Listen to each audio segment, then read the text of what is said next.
బంధువులందరికీ నా యొక్క ఆత్మ ప్రణామములు. మాస్టర్స్, నేను మీ లలిత. మిత్రులారా, ఈ రోజు నుండి మరొక అద్భుతమైన గ్రంథం నుండి, మహాద్భుతమైన గ్రంథం నుండి మనం జ్ఞానాన్ని తెలుసుకోబోతున్నాం.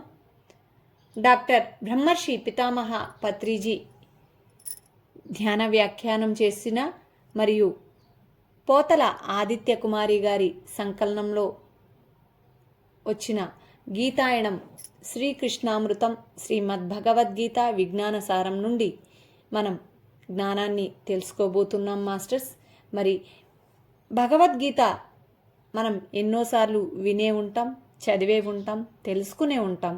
మరి అలాంటి భగవద్గీత నుండి మళ్ళీ మనం ఏం తెలుసుకోవాలి, ఎందుకు మరలా తెలుసుకోవాలి అన్న ప్రశ్న, సందేహం అందరికీ కలగవచ్చును. మరి మాస్టర్స్, మనం ఇక్కడ తెలుసుకోబోయేది శ్లోకాలతో పాటు, శ్లోకాలు మాత్రమే కాదు, శ్లోకాలతో పాటు దాని యొక్క తాత్పర్యం, అలాగే ధ్యాన వివరణ. మనం ఆ జ్ఞానాన్ని విజ్ఞానంగా మార్చుకోవడానికి మనం తెలుసుకోవాల్సిన ఆ జ్ఞానాన్ని కూడా మనం తెలుసుకోబోతున్నాం మాస్టర్స్. అందరూ తప్పనిసరిగా ఈ జ్ఞానం తెలుసుకోవాలి, అలాగే అందరికీ షేర్ చేద్దాం మాస్టర్స్. మరి శ్రీమద్భగవద్గీత భగవాన్ శ్రీ వేదవ్యాసుల వారి విరచితం. గీత అంటే రేఖ అని, గానం చేయబడేది అని అర్థాలు చెప్పుకోవచ్చు. భగవద్గీత పాడుకోవడానికి ఎంతో అనువుగా ఉంటుంది. భగవాన్ శ్రీ వేదవ్యాసుల వారు యావత్ మానవాళికి శ్రీకృష్ణ భగవానుని పాత్ర ద్వారా గీసిన గీత ఈ భగవద్గీత. ఆ గీత లోపల మనం ఉండి గీతానుసారం నడుచుకుంటే మనకు కలిగేది అనునిత్య కళ్యాణం. ఈ గీతను అతిక్రమించి వ్యవహరిస్తే మనకు కలిగేది దినదిన కష్టమే, దినదిన నష్టమే. అలనాడు కురుక్షేత్ర మహాసంగ్రామ ప్రారంభంలో అర్జునుడిని ఉద్దేశించి గీత ఉపదేశింపబడిన నాటికి నేటికి భవిష్యత్ కాలమంతటికీ కూడా ముక్తిని, మోక్షాన్ని అభిలషించే ముముక్షువులందరికీ లభించిన మహాప్రసాదమే శ్రీమద్భగవద్గీత. శ్రీకృష్ణ భగవానుని మురళి నుండి జాలువారినది అద్భుత మురళీనాదమైతే, శ్రీకృష్ణ భగవానుని స్వీయ ధ్యానానుభవాల భాండాగారం నుండి వెలువడిన అమృతధారయే గీతా జ్ఞానం. యదా యదా హి ధర్మస్య, ఎప్పుడెప్పుడైతే ధర్మం సన్నగిల్లుతూ ఉంటుందో, ఎప్పుడెప్పుడైతే అధర్మం పెచ్చి పెరుగుతూ ఉంటుందో, మరి ప్రజలంతా సత్యాన్ని మర్చిపోయి అరాచకాలలో, అక్రమాలలో, అధర్మాలలో మునిగిపోతూ ఉంటారో, అలాంటప్పుడు యోగీశ్వరులు అవతరించి మరిచిపోయిన సత్యాలను ప్రజలకు తిరిగి తెలియచెప్పి వారిని అధర్మం నుండి వెలికితీసి సత్యాన్ని, ధర్మాన్ని పునరుద్ధరిస్తూ ఉంటారు. శ్రీ వేదవ్యాసుల వంటి మహాయోగీశ్వరులు సత్య ప్రబోధం కోసం ఎప్పటికప్పుడు పుడుతూనే ఉంటారు. ఇప్పటికే ఎంతమంది యోగీశ్వరులు పుట్టారో, ఇప్పటికే ఎంతమంది బుద్ధుళ్ళు పుట్టారో, ఇంకా ఎంతమంది యోగీశ్వరులు పుడతారో, మరి ఇంకా ఎంతమంది బుద్ధుళ్ళు పుడతారో. వీరంతా ప్రతి మానవుడు ధర్మంలో జీవించేందుకు, సత్యం వెలుగులోకి వచ్చేందుకు, మానవ జన్మల మహోద్ధరణకు తమ వంతు సహాయపడటానికి పుడుతూనే ఉన్నారు, పుడుతూనే ఉంటారు కూడా మాస్టర్స్. మరి ఉన్న సత్యం ఒక్కటే, ఉన్న సత్యం ఒక్కటే, మమాత్మ సర్వభూతాత్మ. ఈ ఉన్న ఒక్కగానొక్క సత్యాన్ని ఆధారం చేసుకొని జీవించే జీవితమే జ్ఞానయుత జీవితం. ఆత్మసత్యం తెలుసుకున్నప్పుడు ఆ ఆత్మసత్యంలో నుండి వచ్చే మన ప్రవర్తన పేరే ధర్మం. ఆత్మసత్యం తెలియనప్పుడు అసత్యంలో జీవిస్తూ ఉంటాం. అసత్యంలోంచి బయటకు వచ్చేది అధర్మమే. అసత్యంలో ఉంటూ మనం చేసే వ్యవహారమే అధర్మం. సృష్టి వ్యాప్త సత్యాలన్నింటినీ ప్రత్యక్షంగా అనుభవించి, పరోక్షంగా సమీకరించి, క్రోడీకరించి శ్రీ వేదవ్యాసుల వారు బ్రహ్మసూత్రాలు, శ్రీమద్భగవద్గీత మొదలైనవన్నీ రచించి ప్రజలకు సంపూర్ణ సమగ్ర మార్గదర్శకత్వం గావించారు.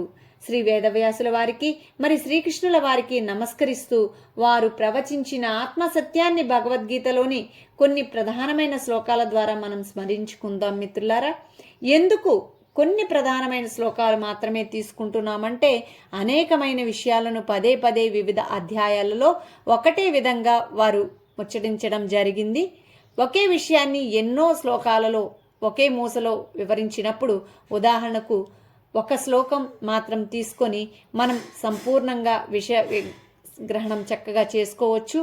భగవద్గీత 18 అధ్యాయాలుగా విభజింపబడి ఉంది. కానీ ఉన్నదంతా ఒక్కటే జ్ఞానం. అన్ని అధ్యాయాల్లోనూ అన్ని యోగాలలోనూ అదే జ్ఞానం, అవే మౌలిక సూత్రాలు మళ్ళీ మళ్ళీ చెప్పబడ్డాయి. భగవద్గీత సారం.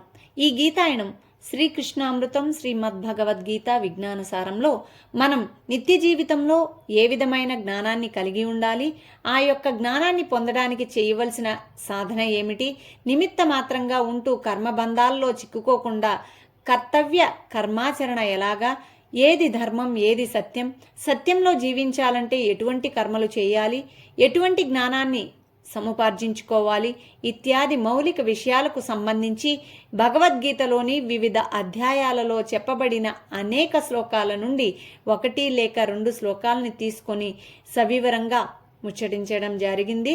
ఆత్మసత్యాన్ని సరిగ్గా తెలుసుకున్నప్పుడే దైనందిక జీవితాన్ని సరిగ్గా జీవించగలుగుతాం. హిందువులుగా పుట్టాం కనుక కృష్ణుడు చెప్పింది తెలుసుకోవాలని కాదు, కృష్ణుడు చెప్పినట్లు జీవిస్తేనే హిందువులు అవుతారు. భారతదేశంలో పుట్టినందుకో హిందూ కులాల్లో పుట్టినందుకో ఎవ్వరు హిందువులు కాలేరు కాబోరు. పై విషయాలన్నీ కూడా పిరమిడ్ మాస్టర్ల అయిన వారందరికీ క్షుణ్ణంగా తెలుసు. వారికి కొత్తగా చెప్పేది ఏమీ లేదు. అయినా కూడా నూతనంగా పిరమిడ్ ఆధ్యాత్మికలో ప్రవేశించే వారికి, మరి కొంగొత్తగా ధ్యానాభ్యాసంలో ప్రవేశించే వారికి భగవద్గీత గురించి సరి అయిన అవగాహన ఎంతైనా అవసరం. భగవద్గీతలోని ప్రతి అధ్యాయం చివరిలోనూ ఆ అధ్యాయం ఓం తత్ సత్ ఇది శ్రీమద్భగవద్గీత ఉపనిషత్తు బ్రహ్మ విద్యాయాం యోగశాస్త్రే శ్రీకృష్ణార్జున సంవాదే, ఇది శ్రీకృష్ణ అర్జున సంవాద రూపమైన బ్రహ్మ విద్య మరియు యోగశాస్త్రమైన శ్రీమద్భగవద్గీత ఉపనిషత్తులోనిది అని చెప్పబడింది. దీనిని బట్టి భగవద్గీత అనే ఉపనిషత్తులో బ్రహ్మ విద్య మరియు యోగశాస్త్రం చెప్పబడింది అని ఖండితంగా నిర్ద్వందంగా తెలుస్తోంది. బ్రహ్మంను పొందే విద్య బ్రహ్మ విద్య. చిత్తవృత్తులను నిరోధించడం గురించి తెలిపే శాస్త్రం యోగశాస్త్రం కనుక భగవద్గీత అనేది ధ్యానయోగం ద్వారా బ్రహ్మమును పొందడానికి తెలిపే ఉపనిషత్తు అని వ్యాసుల వారి నిర్వచనంగా మనకు అర్థమవుతుంది మాస్టర్స్. భగవద్గీత రహస్యమేంటో తెలుసుకుందాం మాస్టర్స్. ఇప్పుడు అసలైన భగవద్గీత రహస్యంలోకి వద్దాం. నేను స్వయంగా ఒక యోగి ఒక ఋషి అయిన తరువాత నా లోపల నుంచి నాకు ఈ రహస్యం బట్టబయలు అయ్యింది. భగవద్గీతను సరియైన దిశగా అర్థం చేసుకోవడానికి ఆ భగవద్గీతను చదివేటప్పుడు ఎక్కడెక్కడైతే మాం లేక మయి లేక మమ అని వస్తుందో అక్కడక్కడంతా మనల్ని మనం అక్కడ చూసుకోవాలి. అంటే అది శ్రీకృష్ణుడు అని కాకుండా ఎవరికి వారే తమకు తాము అని అన్వయించుకోవాలి. అలా కాక అహం అని వస్తే అహంను పాత్రధారి శ్రీకృష్ణునికి కానీ, అలాగే రచయిత శ్రీ వేదవ్యాసుల వారికి కానీ, మరి అలాంటి గ్రాండ్ మాస్టర్స్ అందరికీ అన్వయించుకుంటూ అర్థం చేసుకోవాలి. మామూలుగా అందరూ మామన్నా అహమన్నా రెండూ శ్రీకృష్ణ పరమాత్మకే వర్తిస్తాయి అనుకుంటారు. కానీ అసలైన సిసలైన భగవద్గీత అనే జ్ఞాన భాండాగారం తెరుచుకోవాలంటే, అందులోని జ్ఞాన సారాన్ని యథాతథంగా మనం గ్రహించాలంటే ఈ రహస్యం తెలుసుకొని తీరాలి. మరి మాస్టర్స్, మరి పిరమిడ్ మాస్టర్స్ భగవద్గీత అన్నది విశేషంగా ధ్యానయోగయుక్తమైన జ్ఞానయోగయుక్తమైన కర్మయోగయుక్తమైన బోధన అని పిరమిడ్ మాస్టర్లందరికీ కూడా తెలుసును. భగవద్గీత అనే జీవనది, యోగశాస్త్రం మరి బ్రహ్మ విద్యతో కూడిన జీవనది. ఇది మానవుని జీవాత్మను దాని యొక్క అంతిమ గమ్యమైన ముక్తి సాగరానికి మోక్ష సముద్రానికి సునాయాసంగా చేర్చుతుంది. పిరమిడ్ మాస్టర్ల యొక్క విశేష వినియోగార్థం వెలువరిస్తున్న ఈ గీతాయనం శ్రీకృష్ణామృతం శ్రీమద్భగవద్గీత విజ్ఞాన సారంలో సాధనకు, ధ్యాన సాధనకు, యోగ సాధనకు, తత్ఫలితంగా కలిగే జ్ఞానానికి, ఆత్మజ్ఞానానికి, బ్రహ్మ జ్ఞానానికి అధిక ప్రాధాన్యతను ఇచ్చి తత్సంబంధిత శ్లోకాలనే విశ్లేషించడం జరిగింది. పిరమిడ్ మాస్టర్స్గా కాబోయే వారందరూ ఈ జ్ఞానాన్ని సంపూర్ణంగా ఆకలింపు చేసుకోవాలి. సత్యాన్ని, ధర్మాన్ని సంపూర్ణంగా తెలుసుకోవాలి. అందుకోసం ఉద్దేశింపబడిందే ఈ గీతాయనం శ్రీకృష్ణామృతం శ్రీమద్భగవద్గీత విజ్ఞాన సారం. ఈ పుస్తకాన్ని ఇంత చక్కగా రూపొందించిన పాపారావు గారికి, ఆదిత్య కుమారి గారికి విశేష అభినందనలు. కాబోయే పిరమిడ్ మాస్టర్స్ అందరికీ కూడా ధ్యాన ప్రణామాలు. ముఖ్యంగా ఈ పుస్తకాన్ని ప్రచురించడానికి ముందుకు వచ్చిన పిఎస్ఎస్ఎం లిమిటెడ్, మీడియా లిమిటెడ్, మరి పిఎంసి పబ్లికేషన్స్ వారికి, తెలుగు ప్రజలందరికీ అందరి తరపున కూడా విశేష కృతజ్ఞతలు అంటూ బ్రహ్మర్షి పితామహ పత్రిజీ గారు తెలియజేయడం జరిగింది. తమ భగవద్గీత శ్లోకాల వ్యాఖ్య పుస్తక రూపకల్పనకు వినియోగించడం పత్రిజీ గారికి మాపై గల ఆదరణకు నిదర్శనం. ఈ పనిలో నన్ను నేను అత్యంత పారదర్శకంగా స్వచ్ఛమైన స్ఫటికంలో మలుచుకొని వారి చేతిలోని కలంలాగా, వారి లోక కళ్యాణ కార్యక్రమంలో ఒక పనిముట్టుగా ఉపయోగపడటం గొప్ప వరంగా భావిస్తూ పత్రిజీకి కృతజ్ఞతాపూర్వక నమోవాకాలు సమర్పించుకుంటున్నాను అంటూ సంకలనం చేసినటువంటి పోతల ఆదిత్య కుమారి గారు తెలియజేయడం జరిగింది. మరి మనం రేపటి నుంచి అద్భుతమైన ఆ జ్ఞానాన్ని తెలుసుకోబోతున్నాం మాస్టర్స్.